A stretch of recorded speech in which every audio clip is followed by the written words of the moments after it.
আজকে পার্কে আসছি, তো ছেলে তো ঘুরতে লেগে গেছে। আর এখন আমরা পার্কে একটু ঘুরে দেখো, আসো এদিকে।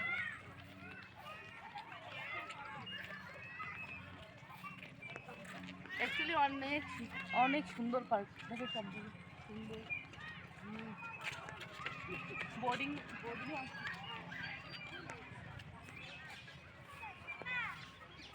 তো দেখো বোর্ডিং আছে অনেক সুন্দর। তো দেখো কি সুন্দর, আমরা খুব এনজয় করতেছি। গাছগুলো দারুণ বলো। তো চলো আমরা ঘুরি, তারপরে তোমাদেরকে দেখাচ্ছি। আর হ্যাঁ, তোমাদেরকে তো বলাই হয়নি যে আমরা কোন পার্কে এসেছি। এই পার্কটার নাম ছিল জলপাইগুড়ি তিস্তা উদ্যান পার্ক। তো এখানে আসছি, আজকে প্রথম আসলাম। হ্যাঁ, কিন্তু সুন্দর, অনেকটা সুন্দর ছিল। আর গাছপালাগুলো তো একদম দারুণ ছিল, আর ফুলের বাগানগুলো তো উফ!